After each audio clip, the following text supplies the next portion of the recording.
వెన్న లాంటి మెత్తటి మృదువైన ఇడ్లీల్లోకి కమ్మటి సాంబార్ని ఎలా తయారు చేసుకోవాలో చూద్దాం.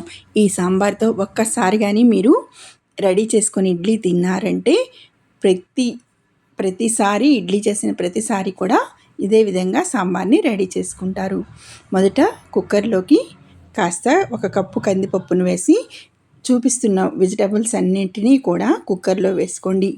ఇలా వేసుకొని కొంచెం చూస్తున్నారు కదా, మునక్కాయలు, టమాటా ముక్కలు, ఉల్లిపాయ ముక్కలు, పచ్చిమిర్చి, స్వీట్ గుమ్మడికాయ ముక్కలు, మళ్ళీ చిలకడ దుంప ముక్కలు వేసానండి నేను. మీ ఇంట్లో ఇంకా వేరే ఏమైనా కూరగాయ ముక్కలు ఉన్నా వేయండి.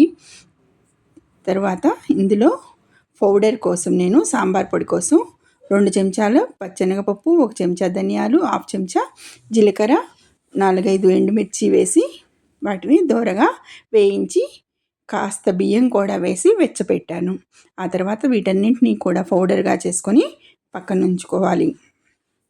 ఇలా పక్కన ఉంచుకున్న తర్వాత నానబెట్టిన చింతపండుని తీసుకొని శుభ్రంగా గుజ్జు తీసుకొని మెత్తగా ఉడికించుకున్న పప్పు చూసారు కదా, ఈ విధంగా ఉడికించుకున్న పప్పు ఉంది కదా, ఇందులో మునక్కాయ ముక్కల్ని మాత్రమే పక్కన పెట్టి మిగతా అదంతా మెత్తగా మెదుపుకోండి. ఇలా మెత్తగా మెదుపుకోవడం మీకు కొంచెం ఇంకా మెదగలేదనిపిస్తే మిక్సీ జార్లో కూడా వేసుకోండి.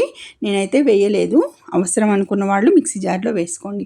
తర్వాత ఇందులో పసుపు, ఉప్పు, కారం వేసి కాస్త చింతపండు పులుసును కూడా పోసుకొని ఒకసారి లిక్విడిటీని చెక్ చేసుకొని ఇంకో అవసరం అయితే 1 అరశోడు నీళ్ళు యాడ్ చేసుకొని పౌడర్ చేసుకున్నాం కదా సాంబార్ పొడిని కూడా వేసుకొని కాసేపు 10 నిమిషాల సేపు ఉడికించుకోండి. ఇలా ఉడికించుకున్న తర్వాత పోపు దినుసులు వేసుకొని 1 స్పూన్ నెయ్యి కూడా వేసుకోండి. పోపులో చాలా టేస్ట్ వస్తుంది. ఇలా పోపు వేసుకున్న తర్వాత చూస్తున్నారు కదా, ఈ విధంగా రెడీ అయిన తర్వాత అంతటని ఒకసారి కలుపుకొని రెడీ చేసుకున్న కొద్దిగా బెల్లం ముక్క ఉంది కదా, చిన్న ముక్క కూడా వేసుకొని రెడీ చేసుకున్న ఇడ్లీలో ఈ సాంబార్ని కానీ వేసుకొని తిన్నారంటే టేస్ట్ సూపర్గా ఉంటుందండి.